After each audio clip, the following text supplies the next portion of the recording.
Kevin Stefanski, his wins have declined every year. Team with the worst coach and the worst quarterback. It's very simple. It is the Cleveland Browns. We agree. I hate to say That's your team. because I am from Cleveland. Not a real culture or accountability. Those are all the Cleveland Browns. I think the struggle continues. There is still a lot of uncertainty with the Cleveland Browns. And the Browns, I do not believe in, and the Browns are going to have some real soul searching to do. And I think it's just 6 wins in Cleveland this season. But I just think when you look at this division, they're clearly fourth. I've got the Browns fourth. This is not a well-run organization, ownership down. I think the Cleveland Browns are going to finish in 4th place as well. It's an annual tradition. Cleveland screws things up.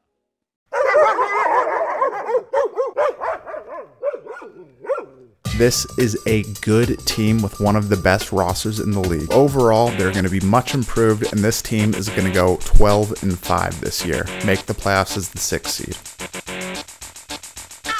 Second down, it's a draw. Here comes Watson running. 10, corner, 5, touchdown. They got him, and they knock him down. Eagles got him. And the Browns will beat the 49ers 19-17. You're the best in the world. Keep the cameras on us. Play as Ford breaks one. Ford taunting the rock. Metcalf is blocked. That's a live football. Zone. Here comes Garrett. Football's loose. Third down. Minshew buying some time, and that one is picked off. Denzel Ward. Right at the 30. Walker hit on the release. It's caught. Hunt. Touchdown. Sacked again. Tomlinson. Watson puts him there. Under it takes a shot. Beautiful pass. It's Cooper. Jackson in trouble. Down he goes again. Njoku keeps on going. Deflected, picked off, and taken back by Newsome. Newsome stayed in bounds. Touchdown. Watson, pump fake. Crosses midfield. Deshaun Watson. Welcome back, Jim Donovan, baby. And it's all over. The Browns are winners today. They beat the Steelers at the buzzer. 20, 15, corner, 10, 5, touchdown. He's got 2. The Browns coming after him. They're coming after him. They got him as blowing through is open. 10, 5, touchdown. It's David Bell. This is an unbelievable ride. And I hope you're all enjoying it. This is an incredible ride. This team's been wiped out by injuries. They were down by 10 today. Shotgun snap. Here's Flacco looking. Throws. Left sideline caught. Ford's got it. Throw over the middle. It's picked off. The Browns have it. 25, 20. He's to the 10. He's to the 5. He's to the pylon. He's in. Looking left corner. That's there. Touchdown. It's Elijah Moore. 3, 2, 1. That's it. The Browns is the Browns no more. Cleveland Browns nailing down a playoff berth last night. I think people are sleeping on the Cleveland Browns. I said that the Cleveland Browns were going to have 6 wins. I think they will have a deep playoff run. Cleveland's real. This team is real. This is very real. Listen, I'll come in and admit that I was absolutely incorrect about the Cleveland Browns. Great young GM Andrew Berry. Excellent players. I think they can beat anybody. With a young, really, really bright offensive coach. I thought your quarterback and coach situation would kill you. I love Stefanski. I love this offense. Your coach instead might win Coach of the Year. This is a viable AFC Championship team. The Browns are going to the playoffs. The postseason is back in Cleveland.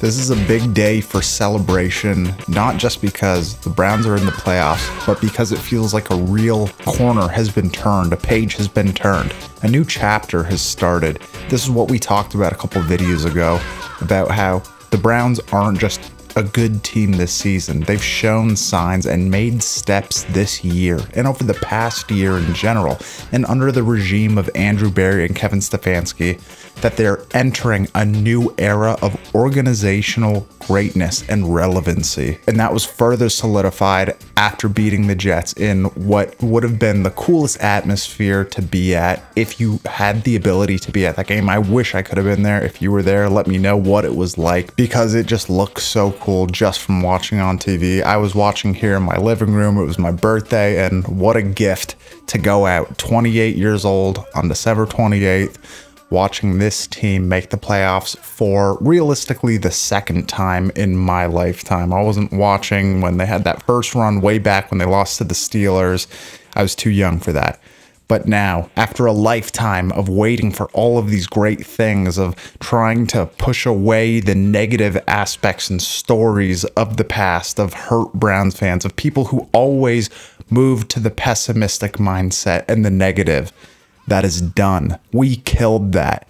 And that was done in large part by this crew, by this community, and this channel as it's grown, the Optimistic Fan Club. That's what this all means. So we're going to talk about the Jets game and the Houston game the week before, because I know that we didn't do a true recap. It was the holidays. I was in Cleveland visiting my family, but this is more so going to be a reflection on the season this far as a whole, and just the steps and the victories that have happened along the way. After I made my first video about the Browns back in September after they beat the Bengals in week 1, I got a lot of pushback, a lot of people saying this is an overreaction. The Browns always beat the Bengals.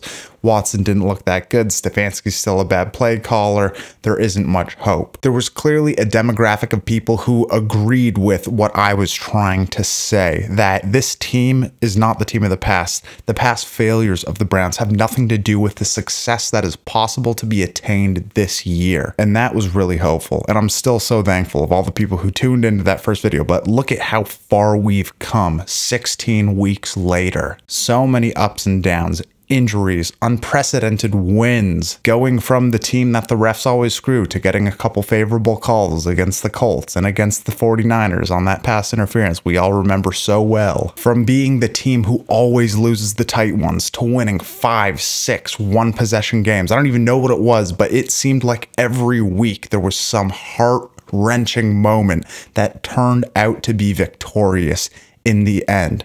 These were all things that none of us were used to, but that we and that I was preaching was going to be the reality of this team. And why? Because of the constitution of this roster, of this front office, and of this coaching staff. As you saw in the intro montage, I came out September 7th and said, the Browns are going to be a 12-5 team. And why? Because you cannot add this much talent through drafting and free agency, adding Jim Schwartz, having another year with Stefanski as the leader to galvanize the culture of this team. You can't do all of that and add veterans and have Pro Bowl players and the best player in defense and arguably the best cover corner, one of the best offensive lines and best offensive line coaches in Bill Callahan. You can't add all of that and digress. Not when you believe in who is leading the charge and the team as a whole. And I fully believed in Stefanski this whole way through. We know he's not perfect. He's had some bad play calls, but I continued to ask when people push back, when people say he's not a good play caller, he's not a good head coach, he's not a leader of men. I asked this question, then who? And not just say he's not good enough, provide a name. Who would you rather have replacing him? Look at all the other teams who have gone through the same thing. Look at the Jets in the game this past week. They've also started 4 different quarterbacks. They had a lot of heartbreaking losses in the opening weeks of their season. And I mean losses in terms of key players. But look at how they finished. And look at this team. You don't do that with bad leadership. You don't do that with players who haven't bought in. You don't do that without a culture, a true culture, a culture that is turning the tides and moving on from the past failures of teams from 40 years ago. And that was the biggest thing that I was trying to say by getting the phrase Optimistic Fan Club into the ether of this fan base's heads, that the past has nothing to do with this current team and these players and these coaches. And let me make this statement now. This doesn't mean that this team is never going to go through down times again, that they might not have some heartbreaking losses down the line or some disappointing seasons. But in general, this is not the 0-16, 1-15 teams, the team that went through a million different quarterbacks with no success. I know we've had a million quarterbacks this year, but it looks different because of the coaching and the culture. They keep fighting no matter who is at the helm. And that is what makes me so happy to be a Browns fan today, to be the leader of the Optimistic Fan Club, and to have all of you guys who have bought stickers, watched the videos every week, sent DMs of supporting and, complimentary words, the comments of the negative and the positives, the back and forth that we've had. It has been so fulfilling, and what a year for all of this to start on this journey. So thank you guys so much for that. But this has just been the most fun Browns season ever. This is better than 2020 when they broke the curse and finally made the playoffs. This has been so much better than that. And I don't think that we've ever seen a Browns team, at least in my lifetime. Well, I know for a fact we've never seen a Browns team in my lifetime this good and this talented and with this much grit. So what could that mean going forward? We're going to talk about that later on. But I think it means a lot of good. Now let's catch up on the past couple weeks since we last talked, now that my ranting and raving is out of the way. Houston game, Christmas Eve. You go into that. I was a little worried, thinking that maybe it's a bit of a trap game. DeMeco Ryans will have his guys ready. I know that CJ Stroud wasn't playing. Will Anderson was banged up, but I thought that it could get a little concerning. However, they go out there, Amari Cooper legacy game. We talked about that if you watched the recap. I know about 3,000 people tuned into it, but that was a step of ascension in Amari Cooper's career and just further success in terms of Joe Flacco commanding this offense. David Njoku took another step that week, made some great hand catches, and the defense was just lights out all around. There was a little bit of that. They let them linger once the starters got pulled and they were playing a little bit too soft, letting too much happen. They wanted to bring the starters back in. Ultimately, that game was won by halftime. It was no big deal, and it was very, very, very good to see and set this team up for a chance to clinch the playoffs in front of the home crowd. Then Thursday Night Football, another game where there's a little bit of that inside of me where I'm saying, man, like, we had a chance to clinch against the Jets 2 years ago or 3 years ago, the year that the Browns went to the playoffs last in 2020, and they lost that game and wound up having to do it in the final week of the season. So it wasn't that I was thinking that they were going to lose, but there was a bit inside of me of like, you don't know necessarily. The Jets had Flacco last year. Maybe they know some of his tendencies. Maybe they're going to know how to stop and defend him. This defense is formidable, even though the Jets are out of the playoffs and out of playoff contention. Something weird or funky could still happen. But once again, right out of the gates, Joe Flacco lights it up. And David Njoku just completely subverting the expectations of this fan base and the NFL in general. That first catch and run flips the field on a chunk play on third down. That's the kind of stuff that we're going to need out of Njoku going into this playoff run. What he can do with the ball in his hands after the catch continues to amaze us because, again, I like to mention this a lot, that you see the little stumble, bumble, little clumsy thing that happens, and then he starts picking up momentum, and he's a juggernaut who cannot be brought to the ground. That's what we're going to need. One thing, and this is something I mentioned after the Steelers loss in week 2. You can go back and watch that. You guys should go back and watch all of these videos if you haven't, because it tells the story of the season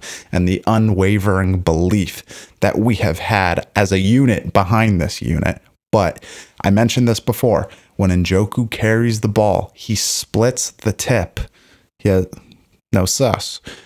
The tip is here, and he has his 4 fingers and his thumb around the ball versus having his finger on the tip or splitting it with his carrying hand. And that is an issue because the ball can get popped out from behind. So I just hope that somebody on that staff is talking to him and is in his ear saying, dude, you cannot carry the ball this way. Walk around all day covering the tip or splitting the tip. You cannot be grabbing around it like that. Okay, so no more sus talk. Let's move on to the next thing. The run game finally reappears, and maybe that's just the offensive line is getting healthier in general. Hudson and Jared Christian are getting a little bit more comfortable, getting more reps in those situations. Posich is back, kind of commanding the center of that offensive line, but just really great to see. I think one thing is Jerome Ford is a great player. Really, really good out of the backfield and in open space, but he's just a little bit apprehensive behind the line, especially in those zone runs. You might see, and it's very easy after the fact to point this out and say, look at that giant hole, you're not going to run through that. But some of it is a bit glaring when it happens, and he's just spending too much time behind the line of scrimmage.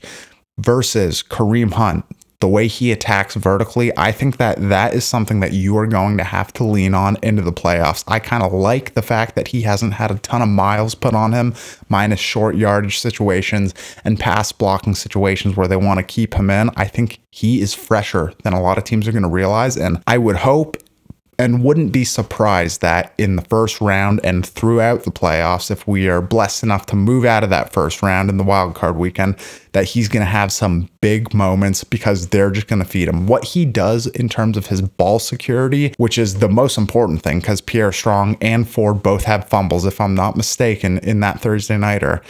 That's something where you're going to have to lean on a vet, a guy who is tough at the point of attack and is decisive in how he chooses to hit the hole. Overall, though, Jerome Ford, fantastic piece. He's not our RB1 in terms of, giving him 30 carries a game, but when you get him in the right position and what he can do out of the backfield as a pass catcher, undeniable. Very, very good. Pierre Strong, again, couple great runs, little soft, and not saying he is soft, but soft at the point of contact where he's coughing up fumbles. These things can't happen. If you are worried about that as a coaching staff, feed Kareem Hunt. Let him grind the ground game out. He won't fumble the ball, and he's decisive. Elijah Moore, super scary. Very sad to see that happen on that hit. We've all kind of seen that, the Tua thing, the fencing, whatever it's called, where you're seeing serious neurological damage. Apparently he's back at practice. That's great to see. Don't fool yourself. He is hurt. He is seriously hurt. He will push through it because that's what football players do. It's what they're paid to do, and it's what they want to do at the end of the day. He doesn't want to miss out on a run like this. He will have time, the 2 weeks from game time up until the first round of the playoffs to get healthy, but you got to really hope and pray that there's no serious long-lasting damage. All of that aside, that guy balled out. Everyone was so upset mid-season saying, what a wasted pick. We wasted a second-round pick. He hasn't done anything. He's just a guy who needs opportunities. He's a guy who needs targets, and he will deliver. Maybe he's had some drops, but guys, this is the thing that people need to realize. There is no linear mode to success. There's no, we turned the corner. David Njoku is finally lighting it up. He's never going to fumble again. He's never going to drop a ball again. He has since he started lighting up the scoreboard and having crazy yak yardage. They're human beings. They're people. It's the same thing with Elijah Moore or Amari Cooper. All those guys have had struggles. Then they got hot near the end of the season and had some serious success in some big games, but you can't expect that always.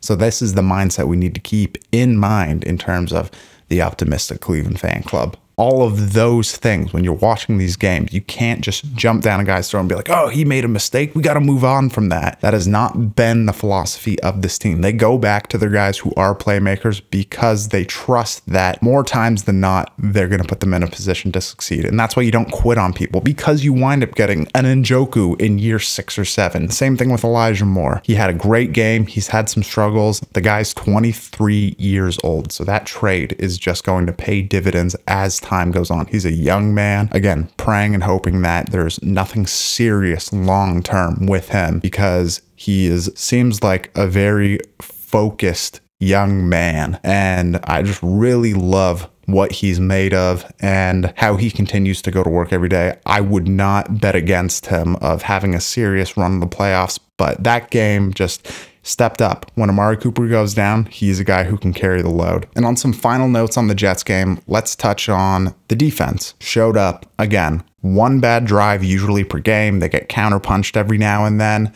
but they make adjustments, and they make adjustments better than maybe anybody in the NFL. We saw it against Baltimore, where they were relatively shut down in the second half, minus a couple big plays. But then they get going, they get the pressure going. These defensive backs start making plays on the ball. They start intercepting passes, and then they put the offense in the position to put the nail in the coffin. And again, back to the front office, making another snipe for the defense, Ronnie Hickman. Whoa. He was the highest graded rookie the week before against Houston, and then was the highest graded safety in the NFL last game. Had a pick 6 and is just looking very, very comfortable. Rodney McLeod goes down, Juan Thornhill misses a lot of time, and Grant Delpit goes on season-ending IR.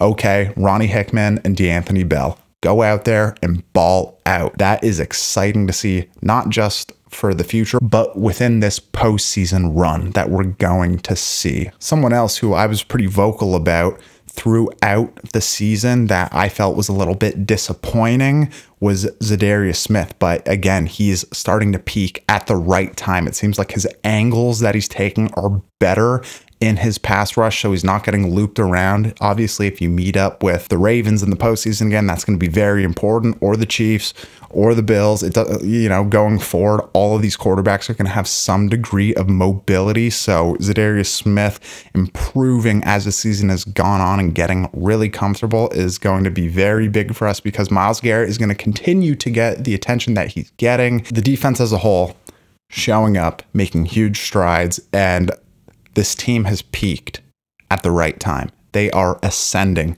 at the right time, and it has all accumulated and led to a ticket to the dance. Cleveland is in the playoffs, and I know a lot of you believed the whole way through.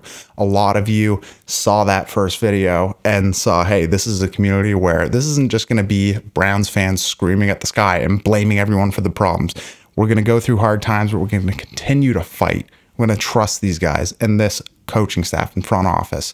And look what it has led to. Imagine if some of you watching who wanted to blow it up in week 2 or 3 or 4, or after the Chubb injury, or after the Watson injury, or after Watson struggled, imagine if you blew it up then. We wouldn't have any of this, and this is sweet right now. And just one final thing that I want to touch on. The whole Watson and Flacco thing, that is going to be a big conversation depending on what happens in this postseason. But just know, every quarterback and every player on the roster, for that matter, has had a hand in the success that this team has saw. Deshaun Watson went 5-1. He had the best win of the year in terms of that second half that he put up against Baltimore in Baltimore.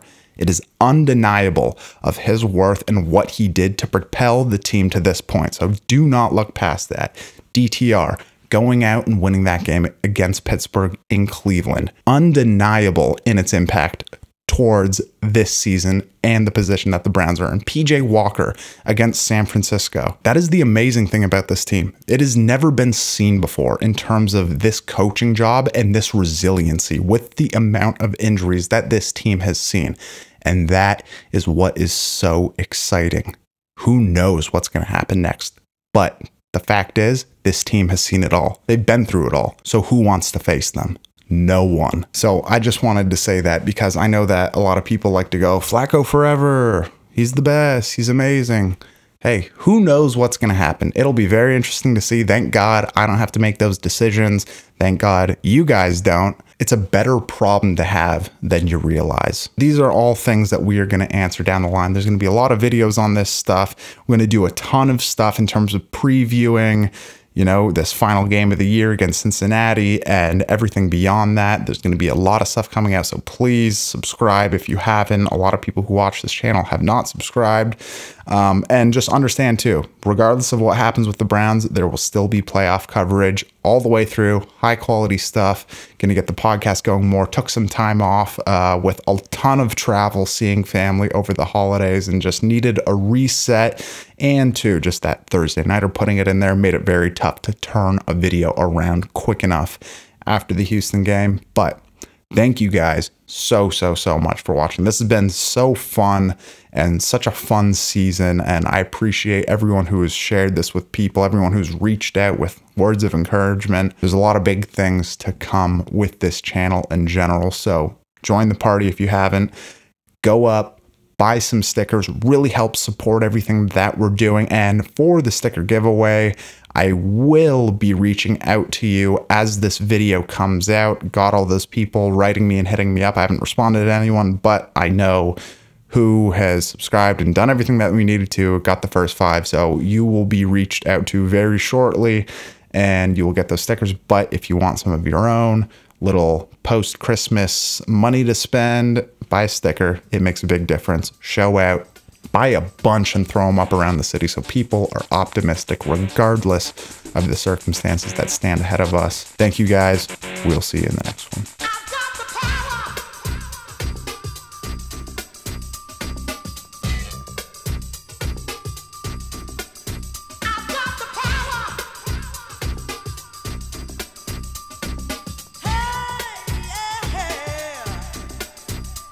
Like the turn of the whip, I snap attack, front to back, in this thing called rap. Thinking like a shovel, rhyme double on a heavily level. Bang the bass, turn up the double. Radical mind, day and night all the time. 714, live.